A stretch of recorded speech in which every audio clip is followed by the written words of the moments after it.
ಪ್ರಿಯ ಸಹೋದರ ಸಹೋದರಿಯರೇ, ಈ ದಿನ ಈ ವಿಡಿಯೋವನ್ನು ಆರಂಭಿಸುವ ಮುನ್ನ ನಿಮ್ಮ ಎದೆಯ ಮೇಲೆ ಒಮ್ಮೆ ಕೈ ಇಟ್ಟುಕೊಳ್ಳಿ.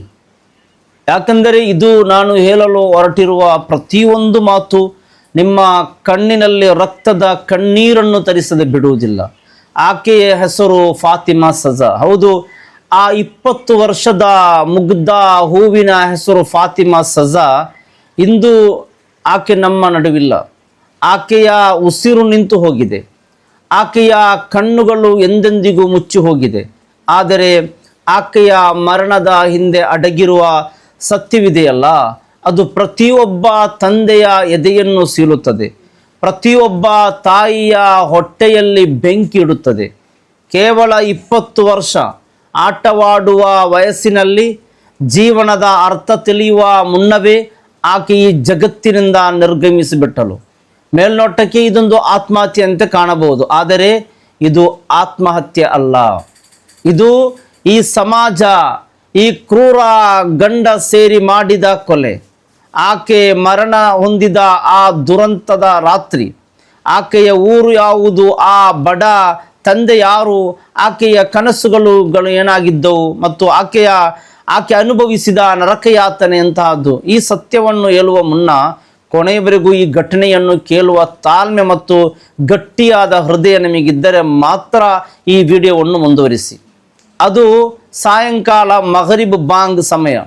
ಮಸೀದಿಯಿಂದ ಪ್ರಾರ್ಥನೆಯ ಕರೆ ಕೇಳಿಬರುತ್ತಿತ್ತು. ಸೃಷ್ಟಿಕರ್ತನ ಮುಂದೆ ತಲೆಬಾಗುವ ಸಮಯವದು. ತಾಯಿ ಅಡುಗೆ ಮನೆಯಿಂದ ಬಂದು ಆಕೆಯ ಕೋಣೆಯ ಬಾಗಿಲು ತಟ್ಟಿದರು.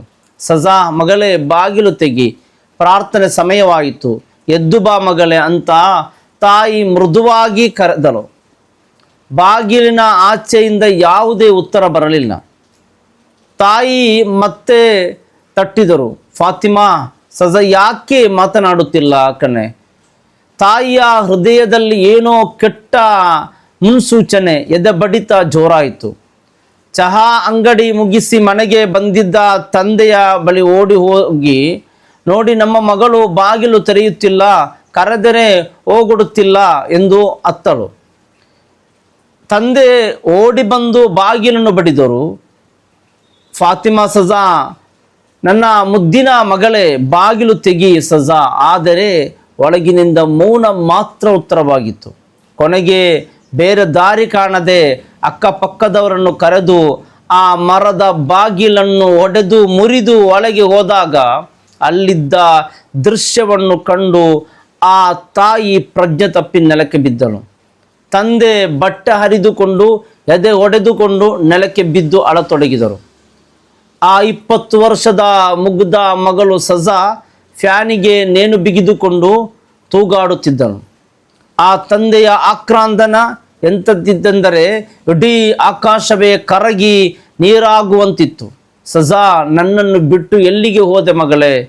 ನಿನ್ನ ಬಾಪಾಗೆ ಈ ರೀತಿ ಶಿಕ್ಷೆ ಕೊಟ್ಟೆಯಾ ಎಂದು ಆ ತಂದೆ ಮಗಳ ಕಾಲುಗಳನ್ನು ಹಿಡಿದು ರೋಧಿಸುತ್ತಿದ್ದರು.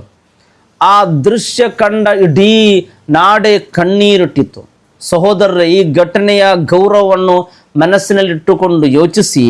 ಒಬ್ಬ ತಂದೆ ತನ್ನ ಹೆಣ್ಣು ಮಗುವನ್ನು ಸಾಕುವುದೆಂದರೆ ಅದು ಸಣ್ಣ ಮಾತಲ್ಲ. ಅದು ಒಬ್ಬ ಬಡ ಚಹಾ ಅಂಗಡಿಯವನಿಗೆ ತನ್ನ ಮಗಳೆಂದರೆ ಪ್ರಾಣಕ್ಕಿಂತ ಹೆಚ್ಚಾಗಿತ್ತು. ಆ ತಂದೆ ಬೆಳಿಗ್ಗೆ 4 ಗಂಟೆಗೆ ಎದ್ದು ಚಹಾ ಮಾರಾಟ ಮಾಡಿ ಪ್ರತಿಯೊಂದು ರೂಪಾಯಿಯನ್ನು ಕೂಡಿಡುತ್ತಿದ್ದರು. ನಾನು ಕಷ್ಟಪಟ್ಟರೂ ಪರವಾಗಿಲ್ಲ, ನನ್ನ ಮಗಳು ಸಜಾ ಗೌರವದಿಂದ ಬಾಳಬೇಕು, ವಿದ್ಯಾವಂತಲಾಗಬೇಕು ಎಂದು ಕನಸು ಕಂಡಿದ್ದರು.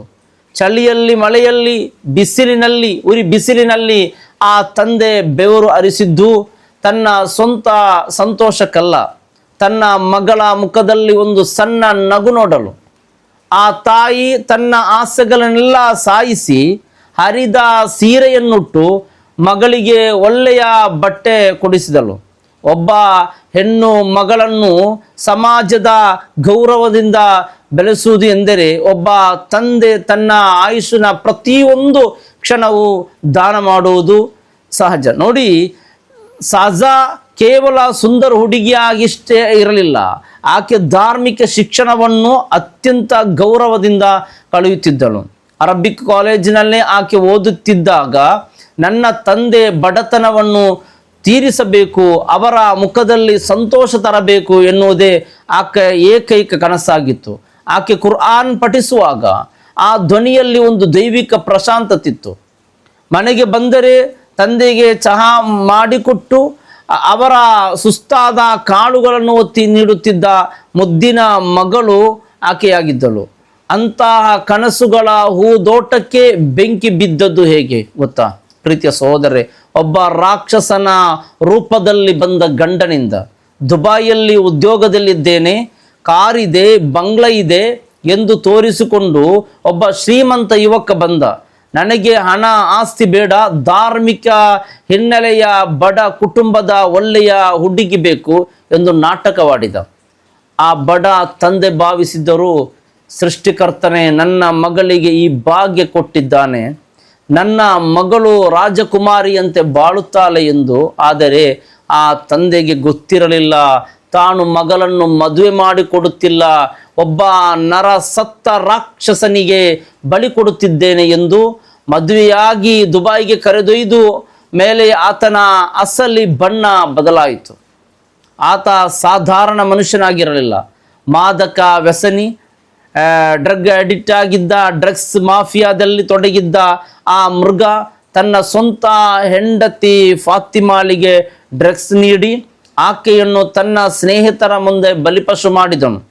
ಯಾವ ಗಂಡ ತನ್ನ ಹೆಂಡತಿಯ ಮಾನ ಕಾಯಬೇಕಿತ್ತೋ ಆ ಗಂಡನೇ ಆಕೆಯ ಖಾಸಗಿ ವಿಡಿಯೋಗಳನ್ನು ಚಿತ್ರೀಕರಿಸಿ ಆಕೆಯನ್ನು ಹೆದರಿಸಲು ಶುರು ಮಾಡಿದ. ಇಲ್ಲಿ ಕೇಳಿ ಸಮಾಜದ ಗಂಡಂದಿರೇ, ಹೆಂಡತಿ ಎಂದರೆ ನಿಮ್ಮ ಆಟಿಕೆಯಲ್ಲ, ಆಕೆ ಮತ್ತೊಬ್ಬ ತಂದೆಯ ರಕ್ತದ ಕಣ್ಣೀರಿನ ಬೆಲೆ. ಆಕೆಯ ಗೌರವವನ್ನು ತುಳಿಯುವ ಪ್ರತಿಯೊಬ್ಬ ಗಂಡನಿಗೂ ಅಲ್ಲಾಹನ ಶಾಪವಿದೆ.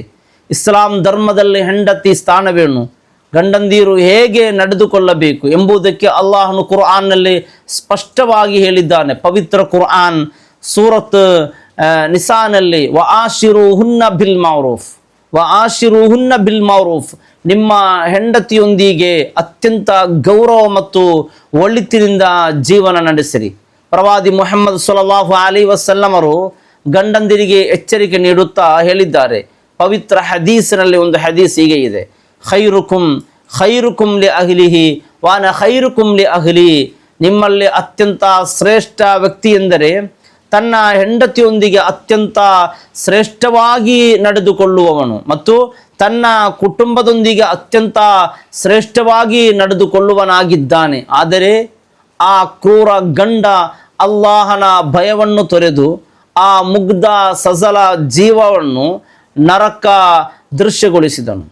ಊರಿಗೆ ಬಂದ ಮೇಲೆಯೂ ನೀನು ಮತ್ತೆ ದುಬೈಗೆ ಬಾರದಿದ್ದರೆ ನಿನ್ನ ವಿಡಿಯೋಗಳನ್ನು ವೈರಲ್ ಮಾಡುತ್ತೇನೆ ಎಂದು ಬೆದರಿಕೆ ಹಾಕಿದಾಗ ಆ ಮಾನವಂತಿ ಸಜಾ ತನ್ನ ಪ್ರಾಣವನ್ನೇ ತ್ಯಾಗ ಮಾಡಿದಳು. ಸ್ನೇಹಿತರೆ, ನಾನು ಆರಂಭದಲ್ಲಿ ಹೇಳಿದ್ದೆ ಈ ಘಟನೆ ನಡೆದ ಊರು ಯಾವುದು ಎಂದು, ಕೊನೆಯಲ್ಲಿ ಹೇಳುತ್ತೇನೆ ಎಂದು. ನೋಡಿ ಪ್ರೀತಿಯ ಸಹೋದರರೇ, ಈ ಘಟನೆ ನಡೆದದ್ದು ನಮ್ಮ ನೆರೆಯ ಕೇರಳ ರಾಜ್ಯದ ಕಾಸರಗೋಡು ಜಿಲ್ಲೆಯ ಒಂದು ಪುಟ್ಟ ಗ್ರಾಮದಲ್ಲಿ. ಬಹಳ ಬೇಸರ ಆಗ್ತಾ ಇದೆ. ಸಜಲ ಮರಣ ಹೊಂದಿದ ವಿಷಯ ತಿಳಿದು ದುಬೈಯಿಂದ ನಿರಪರಾಧಿಯಂತೆ ಬಂದ ಆ ಗಂಡನಿಗೆ ಸತ್ಯ ತಿಳಿದ ಸಾರ್ವಜನಿಕರು ರಸ್ತೆಯಲ್ಲೇ ತಕ್ಕ ಶಾಸ್ತಿ ಮಾಡಿ ಧರ್ಮದೇಟು ನೀಡಿದ್ದಾರೆ. ಪ್ರಸ್ತುತ ಆತ ಪೊಲೀಸರ ವಶದಲ್ಲಿದ್ದು ಆಸ್ಪತ್ರೆಯಲ್ಲಿ ಚಿಕಿತ್ಸೆ ಪಡೆಯುತ್ತಿದ್ದಾನೆ. ಆದರೆ ಆ ಪಾಪಿಗೆ ಸಿಗುವ ಶಿಕ್ಷೆ ಫಾತಿಮಾಳನ್ನು ಮರಳಿ ತರಲು ಸಾಧ್ಯವೇ? ಇಂದು ಅವಳು ನಮಗೆಲ್ಲರಿಗೂ ಒಂದು ದೊಡ್ಡ ಪಾಠವನ್ನು ಬಿಟ್ಟು ಹೋಗಿದ್ದಾಳೆ. ಕೇವಲ ಹಣ, ಕಾರು, ಬಂಗ್ಲೆ ನೋಡಿ ನಿಮ್ಮ ಹೆಣ್ಣು ಮಕ್ಕಳನ್ನು ಅಪರಿಚಿತರ ಕೈಗೆ ಕೊಡಬೇಡಿ. ಹುಡುಗನ ನಡತೆ, ಗುಣ ಮತ್ತು ಹಿನ್ನೆಲೆಯನ್ನು 1000 ಬಾರಿ ವಿಚಾರಿಸಿ.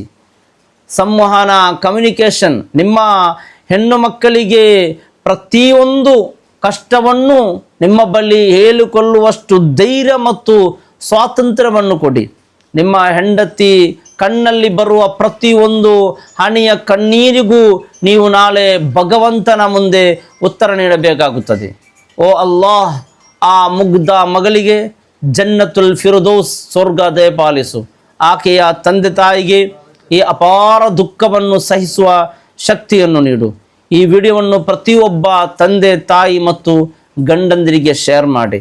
ಇನ್ನೊಬ್ಬ ಹೆಣ್ಣು ಮಗಳು ಈ ರೀತಿ ಬಲಿಯಾಗಬಾರದು. ಅಲ್ಲಾಹು ಕಾಪಾಡಲಿ. ಅಸ್ಸಲಾಮು ಅಲೈಕುಂ ವರಹಮತುಲ್ಲಾಹಿ ವಬರಕಾತು.